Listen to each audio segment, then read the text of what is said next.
Hey guys, welcome to the 14. I'm Nick Cole, and we're breaking down each SEC football bowl game for the 2021 season.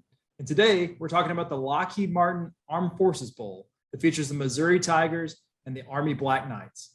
This game's going to be played on Wednesday, December 22nd at 8 p.m. Eastern Time at Amon G. Carter Stadium in Fort Worth, Texas. It's going to be televised on ESPN.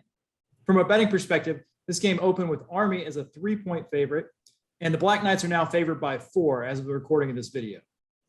The over-under opened at 61.5, and that's moved down to 57.5.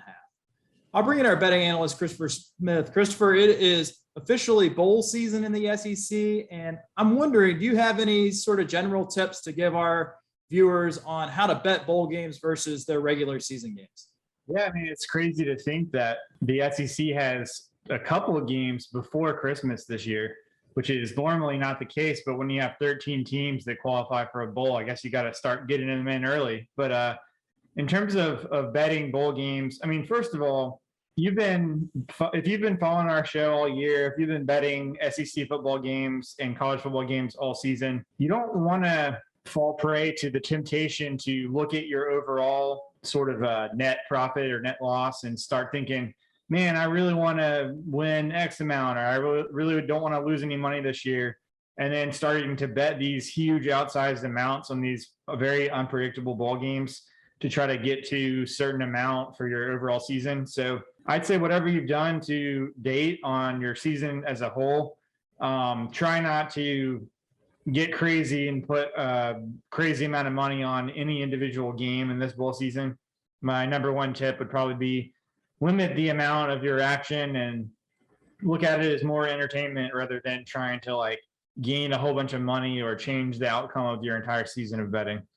But why don't you let us know about the weather and the injuries and mixed news and notes for this game? Sure. So let's start with the weather for this game in Fort Worth, Texas. We're looking at a forecast low 60s to upper 50s for kickoff of this game. And we've got the possibility of winds between 10 and 15 miles an hour. But admittedly, this video is a few days before kickoff. So you're going to want to definitely check your forecast in the hours leading up to this game to get the most accurate information there. And likewise, as we look at injuries for bowl season, on the Missouri side of things, I'm showing safety Sean Robinson is a guy who's probably going to be out, hasn't played since week 7.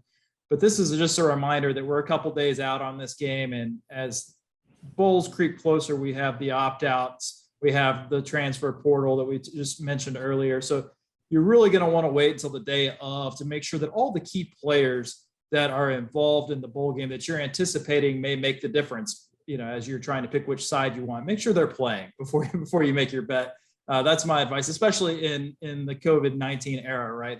We watched in the NFL and some other pro leagues how players are testing out just hours before games.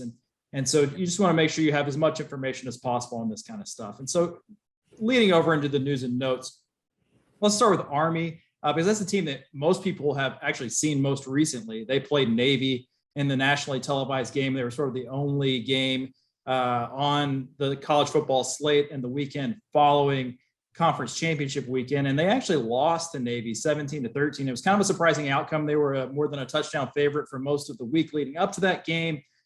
They were the better team in terms of the record and some of the underlying metrics. But when you put Army and Navy on the field, we found out that just about anything can happen. And in that one, the 4-win Navy team came out on top. So what we've got to kind of look at is, what do we take from that performance from Army, a team that only scored 13 points, and actually the touchdown that they scored was very early in the game on a big play, and then they were just kind of shut down the rest of the game. How do we marry that outcome to what we saw from them for the majority of the season, which was a team that actually was pretty explosive at times? They averaged 33.6 points per game. They scored 54 offensive touchdowns, and even could surprise some people. Obviously they're an option-heavy team, run the ball quite a bit, but could surprise some people through the air enough to keep you honest. 10 passing touchdowns over the course of the season, and they rotate a couple of quarterbacks in. One guy throws a little bit better than the other. It's something to watch as you're watching this game to see how they sort of evolve as an offensive team. On the Missouri side of things, we talked about this a little bit earlier, but bowl games are so much about attitude, and Missouri's vibes seem to be moving in the right direction towards the end of the season. after a somewhat bumpy road, especially for the Missouri defense early in the season, the Tigers finished out pretty strong. They've won 3 of their final 5 games. All of those games were conference wins, and those it sort of pushed them to that 6-win threshold that they needed to get to a bowl game in the year 2 of the Drinkwitz era, which was kind of a big win for them. And when you look at the sort of the post-mortem of how that season, that 6-6 season went from Missouri, the 6 losses aren't so bad. I mean, I look at it, and all 6 of the teams that they lost to are bowl bound. They're going to be playing in bowl games. 5 of them have winning records, and 4 of them are ranked in the college football playoff top 25. You've got an All-American running back in Tyler Beatty, who finished out a strong season. And you don't see a bunch of opt-outs for this Mizzou team. When you look around the league and you see some other teams like LSU or Florida that have mass exodus going into their 6-6 seasons bowl game, Mizzou's not really that way. So, and recruiting wise too, the momentum is moving their direction. They just logged their first top 15 recruiting class in program history since they've been tracking such things. So generally the vibe is good. And I wonder if that means that the performance on the field may match that, Christopher. When we get into betting this, how much does that play in effect, and what do you see on the stats? Yeah, so first on the Army-Navy games, I would probably tend to just throw out anything that we see there, just because that game's gone under, I think, 16 consecutive years now. And those are 2 service academies that know each other super, super well. So I don't think there's a lot you can take out of that game other than the fact that Navy has a lot less preparation for this game than Missouri does. If you listen to national people or even people that I respect in the college football betting landscape, everyone just says, oh yeah, Missouri's run defense is garbage. They're playing a service academy team that runs the option. There's no way Missouri can stop the run. This is going to be a bloodbath, case closed. But if you listen to our show, I think we pointed out toward the end of the season that Missouri's run defense actually played much better. And how much better are we talking? They actually held Georgia, South Carolina, Florida, and Arkansas below their season average in yards per carry in their last 4 games of the season.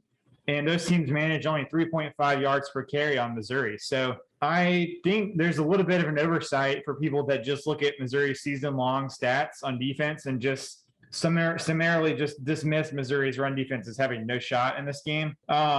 And the other thing is that, service academies always care about bowl games. You mentioned kind of motivation earlier, and I think they're better than 70% against the spread in the last 40 years in bowl games. But that sort of defies logic in a way, because what you don't want to do is face a service academy team in the middle of the season when you have a week to prepare. So I guess at least Missouri has had some weeks to prepare for this offense, or for this kind of unique offense. But the question is sort of like, do they care about this game? Do they want to win? And do they want to contend with shot blocks at their knees all day?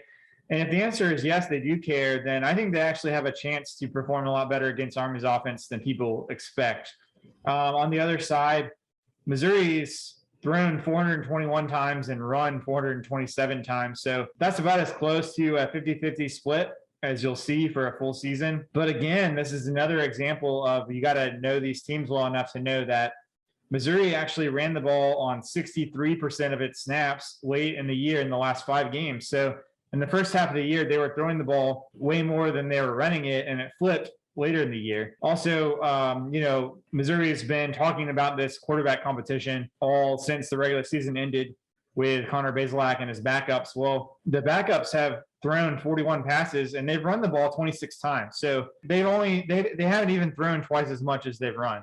That's how often they've run as quarterbacks when they're in the game. So obviously, if either of those guys do get any sort of playing time, I expect Missouri's percentage of the time they hand the ball off or run the ball to be even higher than it was at the end of the season.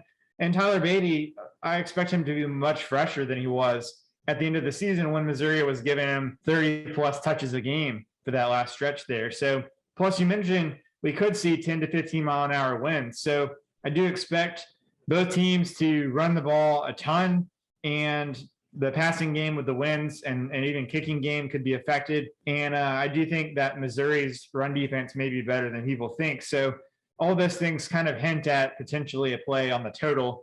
But Nick, why don't you tell us first, if you have anything special for the holiday season for our listeners, and also who are you betting on for this game?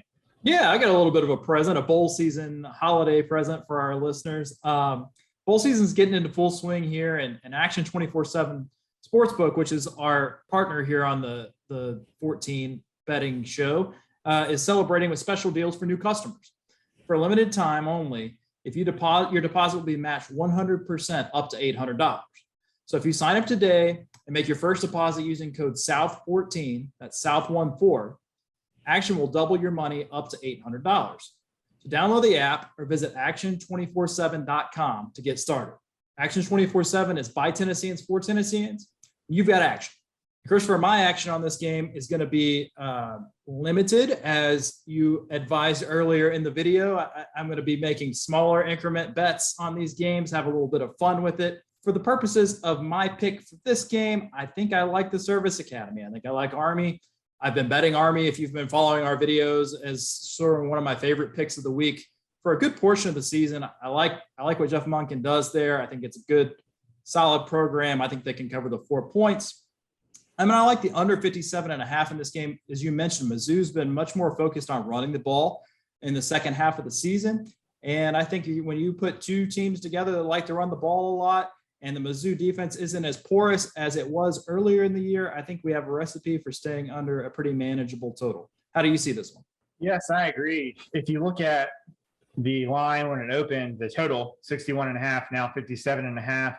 I think we're not the only ones that are leaning toward the under. The market seems to be saying that as well. And honestly, one other thing to mention about these sort of earlier bowl games is, you know, there is a ton of public action for bowl games in general, but that is even heavier for, you know, games that are December 30th, December 31st, January 1st, the New Year's Six games, that kind of thing. So a lot of these earlier games don't have quite as much public influence. So I think the public also usually doesn't bet on the under in a bowl game, because, you know, who wants that for the casual fan? So I think seeing a 4-point move, I mean, not necessarily across a ton of key numbers there, but I think clearly the market, and probably the sharp market, is saying the under is the play in this game. So based on everything I've said, I'm going with that and agreeing with the market here, taking the under along with you.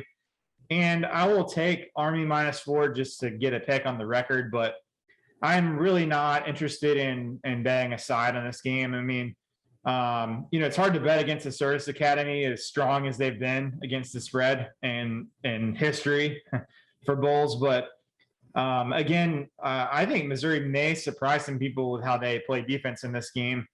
I don't expect Missouri's offense to do much, though. So I guess I'm going to take Army, but I really don't like the side. I would much prefer the total in this game. And honestly, if you're really looking to kind of do something kind of unique or different, the first half total may not be bad as well. You know, a team like, if you're worried about Missouri's defense against the triple option, when they've been facing them for 3 quarters and they've been facing all those shot blocks, and maybe time of possession is big, maybe get run down. I guess the risk, if there is one, to the under would be maybe more late in the game or in the second half. So you could also take a first half under and hope that you get there to the window by halftime, and then can watch other bowl games or hang out with your family knowing that your pocketbooks are a little richer. But for Nick Cole, I'm Christopher Smith for the 14, and we'll talk to you again.